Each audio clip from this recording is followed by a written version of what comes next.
ನಂತರ welcome back to Vivekananda IAS ಮತ್ತು KS academy. ಯಾರು ಮೊದಲ ಬಾರಿಗೆ ಬಂದಿರೋ ಸ್ನೇಹಿತರೆ ದಯವಿಟ್ಟು ಸಬ್ಸ್ಕ್ರೈಬ್ ಮಾಡಿ ಇಟ್ಕೊಳ್ರಿ. ಇವತ್ತಿಗೆ ಈ ವಿಡಿಯೋ ಮಾಡುವ ಉದ್ದೇಶ ಸ್ನೇಹಿತರೆ, ಯಾರ್ಯಾರು RPF ಕಾನ್ಸ್ಟೇಬಲ್ ಅಪ್ಲಿಕೇಶನ್ ಹಾಕಿದ್ರಿ, ಅವ್ರ ಅಪ್ಲಿಕೇಶನ್ ಸಬ್ಮಿಟ್ ಆಗಿದೆಯೋ ಅಥವಾ ಇಲ್ಲೋ ಎಂಬುದು ಈಗ ಸುದ್ದಿಯಲ್ಲಿ ಹರಿದಾಡತಕ್ಕದ. ಅದ್ರ ಬಗ್ಗೆ ಒಂದು ಮಾಹಿತಿ ನೀಡಕತ್ತೀನಿ. ಯಾಕಂದ್ರೆ ಎಲ್ಲರೂ ಏನು ಹೇಳತ್ತಾರೆ, ಎಲ್ಲ ಯೂಟ್ಯೂಬರು RPF ಬರೀ ನೋಡ್ಕೋರಂತಾರೆ, ಅದರ ಯಾವ ರೀತಿಯಾಗಿ ನೋಡೋದು ಅಂತ ಹೇಳಿಲ್ಲ, ಯಾವ ರೀತಿಯಾಗಿ ನೋಡೋದು ಅಂತ ಹೇಳ್ತೀನಿ ಸ್ನೇಹಿತರೆ. ಇದು ನನ್ನದೇ ಆದಕ್ಕಂಥ ಓನ್ ಟೆಲಿಗ್ರಾಮ್ ಗ್ರೂಪು. ಇದರಲ್ಲಿ ನೋಟ್ಸು, PDF ಲಿಂಕು ಇದೆ. ನಾನು ಹೇಳ್ತೀನಲ್ಲ, ಟೆಲಿಗ್ರಾಮ್ ಜಾಯ್ನ್ ಆಗಿರಪ್ಪ, ಇಲ್ಲೇ ಸಿಗ್ತಾವ. ಯಾರು ಆಗಿಲ್ಲ ದಯವಿಟ್ಟು ವಿವೇಕಾನಂದ IAS ಆ್ಯಂಡ್ KS ಅಕಾಡೆಮಿನ ಐತಿ, ಅಲ್ಲಿ ಜಾಯ್ನ್ ಆಗ್ರಿ.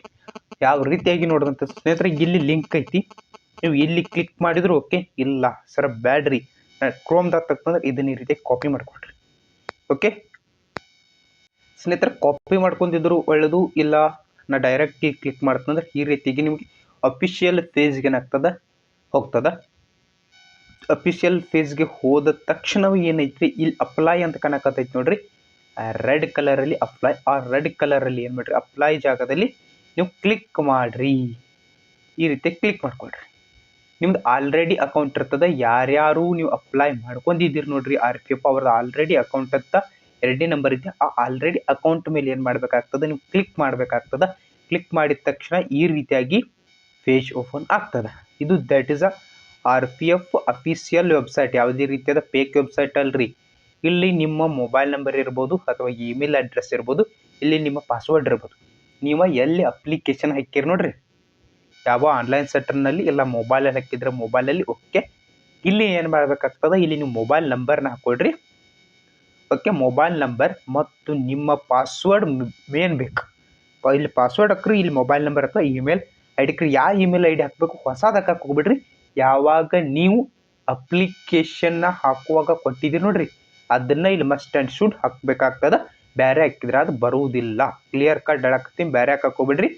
ಯಾವ್ದು ಹಾಕಿರಕ್ಕೆ ಒಂದು ವೇಳೆ ಸರ ಪಾಸ್ವರ್ಡ್ ಮರ್ತೈತ್ರಿ ಅಂದ್ರೆ ನಿಮ್ಮ ಮೊಬೈಲ್ ನಂಬರ್ ಅಥವಾ ಇಮೇಲ್ ಹಾಕ್ರಿ. ಮತ್ತು ಇಮೇಲ್ ನೀವು ಯಾವ್ದು ಕೊಟ್ಟರೆ ಅದನ್ನ ಹಾಕ್ಬೇಕಾ, ಬೇರೆ ಹಾಕಿ ನಡೆಯಲ್ಲ. ಮತ್ತು ಇಲ್ಲಿ ಫಾರ್ಗೆಟ್ ಪಾಸ್ವರ್ಡ್ ಐತಿ, ಇಲ್ಲಿ ಕ್ಲಿಕ್ ಮಾಡಿ. ಓಕೆ, ಇಲ್ಲಿ ಕ್ಲಿಕ್ ಮಾಡಿದ ತಕ್ಷಣ ನಿಮಗೆ ಅಫಿಷಿಯಲ್ ಪೇಜ್ ಓಪನ್ ಆಗ್ತದೆ. ಅಲ್ಲಿ ನಂಬರು ಇಮೇಲ್ ID ಹಾಕ್ರಿ, ನೀವು ಪಾಸ್ವರ್ಡ್ ಕ್ರಿಯೇಟ್ ಮಾಡಿಕೊಡ್ರಿ. ನಂತರ ಇಲ್ಲಿ ಏನೈತಿ, ನೀವು ಇಲ್ಲಿ ಪಾಸ್ವರ್ಡ್ನ ಹಾಕ್ಕೊಡ್ರಿ ಮತ್ತು ಇಲ್ಲಿ ನಿಮ್ಮ ಮೊಬೈಲ್ ನಂಬರ್ ಹಾಕ್ರಿ. ನಾನು ಸೇವ್ ಇದ್ದ ಕಾರಣ ಡೈರೆಕ್ಟ್ ಹಾಕಿದ್ದೀನಿ ರೀ. ಅದ ನಂತರ I am not A robot ಮೇಲೆ ಕ್ಲಿಕ್ ಮಾಡಿ ಗ್ರೀನ್ ಕಲರ್ ಬರ್ತದ. ಗ್ರೀನ್ ಕಲರ್ ಬಂದ ನಂತರ ಇಲ್ಲಿ ಲಾಗಿನ್ ಅಂತ ಐತಿ ನೋಡ್ರಿ, ಈ ಲಾಗಿನ್ ಮೇಲೆ ನೀವು ಕ್ಲಿಕ್ ಮಾಡಬೇಕಾಗ್ತದ. ಲಾಗಿನ್ ಮೇಲೆ ದಯವಿಟ್ಟು ಕ್ಲಿಕ್ ಮಾಡ್ಕೊಳ್ರಿ. ಒಂಥರ ಲಾಗಿನ್ ಮೇಲೆ ಕ್ಲಿಕ್ ಮಾಡಿದ ಈ ರೀತಿಯಾಗಿ ಪೇಜ್ ಓಪನ್ ಆಗ್ತದೆ. ಯಾರ್ಯಾರು KYC ಲಿಂಕ್ ಮಾಡಿಲ್ಲ ನೋಡ್ರಿ, ನಾವು ಯುವರ್ ಕಸ್ಟಮರ್, ಅದನ್ನು ದಯವಿಟ್ಟು ಲಿಂಕ್ ಮಾಡಿರಿ. ನಿಮ್ಮ ಆಧಾರ್ ಕಾರ್ಡ್ ನಂಬರ್ನ ಹಾಕಿದ ತಕ್ಷಣ ನಿಮ್ಗೊಂದು OTP ಬರ್ತಾ, ಆ OTP ಹಾಕೊಂಡು ವೆರಿಫೈ ಮಾಡ್ಕೊಡ್ರಿ. ಅದಾದ ನಂತರ ಏನು ಮಾಡಿರಿ, ಬರ್ರಿ.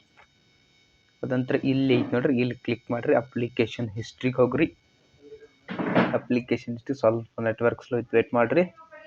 ಅಪ್ಲಿಕೇಶನ್ ಹಿಸ್ಟ್ರಿಗೆ ಹೋದ ತಕ್ಷಣ ವೇಟ್ ಮಾಡಿರಿ, ಸ್ವಲ್ಪ ನೆಟ್ವರ್ಕ್ ನಮ್ಮ ಸ್ಲೋ ಐತಿ. ನಂತರ ಈ ರೀತಿಯಾಗಿ ನಮ್ಮ ಅಪ್ಲಿಕೇಶನ್ ಹಿಸ್ಟ್ರಿ ಓಪನ್ ಆಗ್ತದೆ. ಅಪ್ಲಿಕೇಶನ್ ಹಿಸ್ಟ್ರಿಯಲ್ಲಿ ನೀವು ಯಾವ್ಯಾವ ಅಪ್ಲಿಕೇಶನ್ ಹಾಕಿದ್ದೀರಿ ನೋಡ್ರಿ ಇದುವರೆಗೂ ನಮ್ಮ RRBಯಲ್ಲಿ, ಆ ಎಲ್ಲ ಅಪ್ಲಿಕೇಶನ್ಗಳು ನಿಮಗೆ ನೋಡಲು ಸಿಗ್ತಾವೆ. ಅಪ್ಲಿಕೇಶನಲ್ಲಿ ಹೋಗಿ ಇಲ್ಲಿ ಈ ಜಾಗದಾಗ ನೋಡ್ರಿ, ಇದು ಆಕ್ಸೆಪ್ಟೆಡ್ ಅಂತ ಬಿದ್ದಿತ್ತಂದ್ರೆ ನಿಮ್ಮದು ಸಕ್ಸಸ್ ಆಗಿರ್ತದೆ, ಪೇಮೆಂಟು ಸಕ್ಸಸ್ ಆಗಿರ್ತದೆ. ಇಲ್ಲಿ ಹೋಗಿ ನೀವು ನೋಡ್ಬೋದು, ಇಲ್ಲಿ ಐತೆ ನೋಡ್ರಿ RPF ಡೀಟೇಲ. RPF ನಿಮ್ಮ ನಂಬರ್ ಐತೆ, ರಿಕ್ರೂಟ್ಮೆಂಟ್ ಐತೆ, ರೈಲ್ವೇಸ್ ರಿಕ್ರೂಟ್ಮೆಂಟ್ ಕೋಡ. ಇಲ್ಲಿ ಏನಾದರೂ ಪ್ರೊವಿಷನಲ್ ಇಟ್ ಈಸ್ ಎಕ್ಸೆಪ್ಟೆಡ್ ಅಂತ ಬಿದ್ದಿದ್ರೆ ಇದು 100% ಸಕ್ಸಸ್ ಆಗಿರ್ತದೆ. ನಿಮ್ದು ಅಡ್ಮಿಟ್ ಕಾರ್ಡ್ ಬರ್ತದೆ, ನೀವು ಎಕ್ಸಾಮ್ ಬರಿಬೋದು. ಎಕ್ಸಾಮ್ ಅಟೆಂಡ್ ಆಗ ನಿಮ್ಮ ಅಮೌಂಟು ವಾಪಸ್ ಬರುವ ಸಾಧ್ಯತೆ ಇರ್ತದೆ. ನಂತರ ನೀವು ಏನಾದರೂ ಇಲ್ಲಿ ಕ್ಲಿಕ್ ಮಾಡಿದ್ದೆ ಅದಲ್ಲಿ ನಿಮ್ಮ ಅಪ್ಲಿಕೇಶನ್ ರೆಸಿಪ್ಟ್ ಸಿಗ್ತದೆ. ಕ್ಲಿಕ್ ಮಾಡಿಕೊಂಡು ನಿಮ್ಮ ಅಪ್ಲಿಕೇಶನ್ ರೆಸಿಪ್ಟನ್ನ ನೀವು ತಗೋಬೇಕು. ಈ ರೀತಿಯಾಗಿ ನಿಮ್ಮ RPF ಏನು ಅಪ್ಲಿಕೇಶನ್ ಹಾಕಿವಿ ಅದು ಸಬ್ಮಿಟ್ ಆಗೈತು ಇಲ್ಲ ಅಂತ ನೀವು ನೋಡ್ಕೊಡ್ರಿ. ಮತ್ತು ನೆಕ್ಸ್ಟ್ ಡೀಟೇಲ್ ಬ್ಯಾಟ್ ಆಗೋಣ ಸ್ನೇಹಿತರೆ. ಅಲ್ಲಿವರೆಗೂ ಎಲ್ಲರಿಗೂ ಬಾಯ್ ಬಾಯ್.